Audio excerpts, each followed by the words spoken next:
in the kingdom of Re-Estize and in its capital, Re-Estize. There lies the castle Rolente, which contains the Valencia Palace, within which is an office.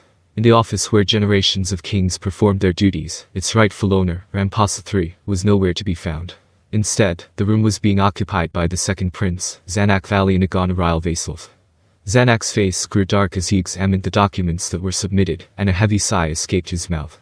Surely no one could keep a cheerful expression after reading through said documents. Its contents detailed the current state of the kingdom. During the Battle of the Cat's Plains, though it would be more accurate to call it a massacre, much of the kingdom's population lost their lives. Even so, it wasn't as though the damage inflicted on the kingdom was lethal. Its population was around 9 million, and of that 180,000 died, a mere 2% loss.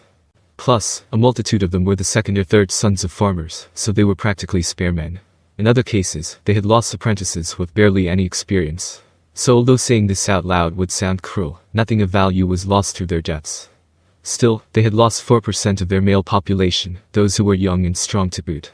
The negative impact of this loss was gradually becoming apparent, and this was all clearly outlined in the document.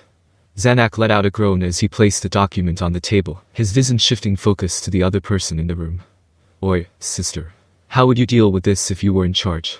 Upon hearing the question, his sister, Renner Chartelon Ryle Vasilv, who sat on a chaise longue far away from him, smiled as she raised her head. Renner, who was looking through a different set of documents, had a worrisome smile. "Even if you asked me what I would do. Onisama, how can I give an answer when you haven't even given me enough details in your question? It's about this." Zanak did not bother with an explanation. He just picked up the documents he had laid down and fanned them around.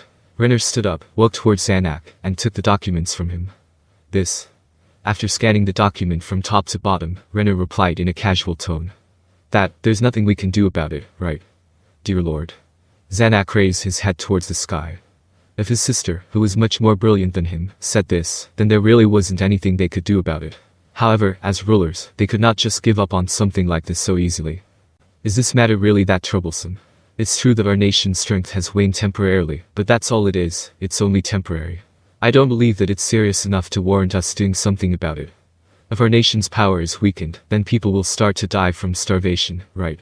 Due to the repeated clashes they have had with the Empire, their inability to store sufficient grain had continued on to the present day.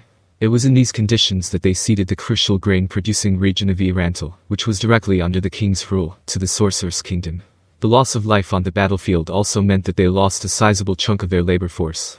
Perhaps the consequent effects were not as pronounced for now, but years down the line, it was highly likely that the decrease in grain production would cause the price of grain to skyrocket till the point where the poor could no longer afford it.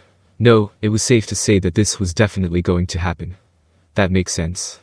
That makes so much sense.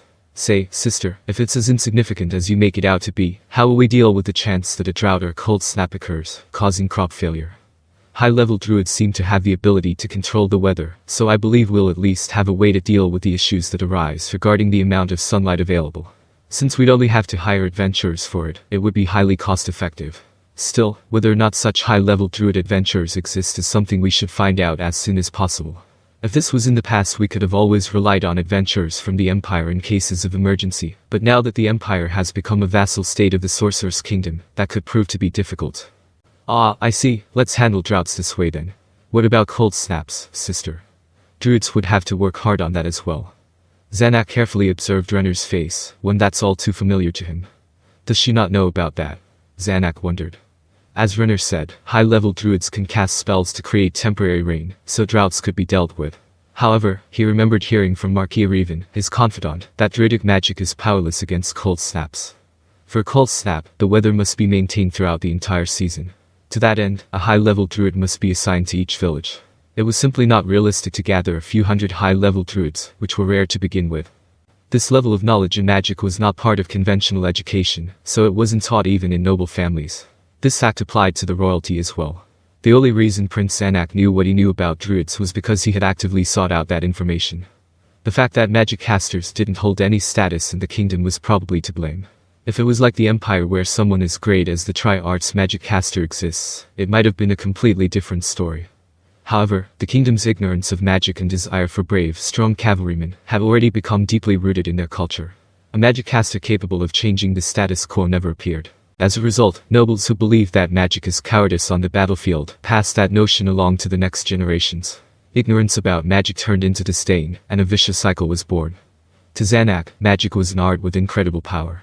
For people to distance themselves away from it due to old boring traditions would bring about a day when the kingdom would unconditionally lose in the struggle for power with its neighboring countries, akin to death by asphyxiation. Zanak therefore considered hiring a teacher who was knowledgeable in magic for his future children. Some nobles should follow suit once they find out the royalty is being educated in that field, right?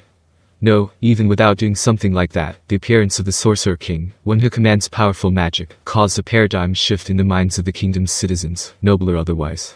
Perhaps the era when everyone would want to learn about magic had finally come. Though it was disappointing that the trigger for change was an external source, it was ultimately beneficial to the kingdom, so they acquiesced. Considering the current state of the kingdom, it was natural for Renner to not know. Even a genius would arrive at the wrong answer on unfamiliar turf. Blindly trusting in his sister could prove to be very dangerous. Renner, however, was close with the adamantite-ranked adventurers Team Blue Rose, so obtaining detailed information on a spell was probably not too difficult for her. Was it really possible that his sister, a person that could be described as a singularity of intelligence, knew of the problem, but didn't bother to check with her sources? And again, Renner had no reason to lie about such a small detail.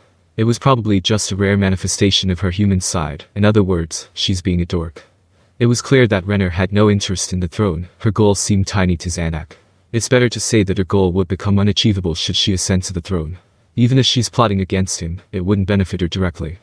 Sister, the cold snap is difficult to deal with, even with the power of a druid. Is that so? If that's the case, then it would be quite unfortunate. But the problem is about grain, right? We have plenty of supplies, so it's not a problem. That's excellent news, Onisama. Zanak made the exact opposite face as Renner's smile. By grain, you meant that. I would not want to touch that. Are you sure people won't turn undead from eating too much of it? If one were to ask the question, does the kingdom have surplus grain? The answer would be yes. A generous supply sat waiting in some merchants' warehouses. But they shouldn't make plans that relied on said grain, because it was technically not the kingdom's. The sorcerer's kingdom, ruled by the terror that was the Sorcerer King, leased those warehouses from merchants of the kingdom, and put grain there. Such a thing had never occurred throughout the entire history of the kingdom. Apparently the merchants were allowed to sell the grain, but its price was a bit higher than market price due to a tariff. The price was set by the sorcerer's kingdom with no room for negotiation. As such, the people did not buy any, and it just sat there in the warehouses. The kingdom's wealth was not flowing into the sorcerer's kingdom at the moment, so frankly this was not detrimental to the kingdom. The current situation made it feel like everything was fine. But Zanak, concurring with Renner, thought that was part of the sorcerer's kingdom's strategy.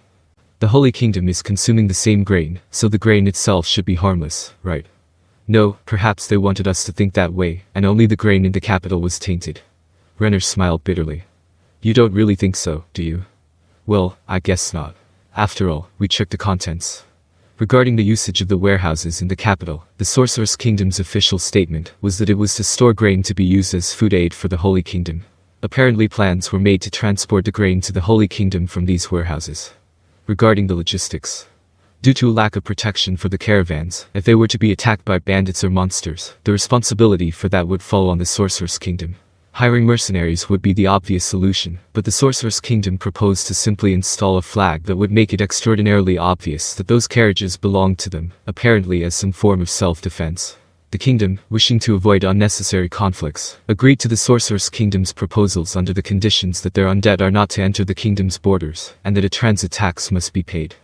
Looking back on it now, accepting it was undoubtedly an erroneous decision. They had essentially allowed caravans hoisting the Sorcerer's Kingdom's flag to march through the royal capital in procession, all the way to the docks where they were bound for the Holy Kingdom. This clearly showed, to both domestic and foreign eyes, how weak the kingdom appeared compared to the Sorcerer's Kingdom. Never mind the fact that the Sorcerer's Kingdom appeared enthusiastic about such aid, and those shipments were frequent and continued on to this day. If a nation's dignity was lost bit by bit like this, sooner or later the kingdom would have to choose between a full rebellion against the Sorcerer's Kingdom, or kneel in servitude to them. It's theorized that the Empire had already experienced such an attack, and was forced to choose the latter. It's an insidious plot, but an undeniably effective one. What's worse is the fact that they were doing this in the name of humanitarian aid, so it was virtually impossible for the kingdom to refuse. The archfiend that had once turned the kingdom's capital upside down, the one who was eventually defeated by the Sorcerer King, Jeldabaoth, had led an army of demihumans to attack the Holy Kingdom. The northern region had been torn asunder and was barely even recognizable. Compared to the damage sustained by the kingdom, the Holy Kingdom suffered a worse fate. At least according to what Zanak heard. Though the northern half of the Holy Kingdom was almost completely destroyed, its southern half was barely touched. After the Holy Queen passed away and the new king ascended to the throne, the death of the nobles in the north caused general unrest in their lands. The nobles to the south began feuding internally, and other similar incidents caused quite a bit of trouble for the Holy Kingdom. The simultaneous conflicts caused the two halves of the Holy Kingdom to fight over power and their own interests. The result was delayed aid for the people of the north. Some could not even reliably acquire food.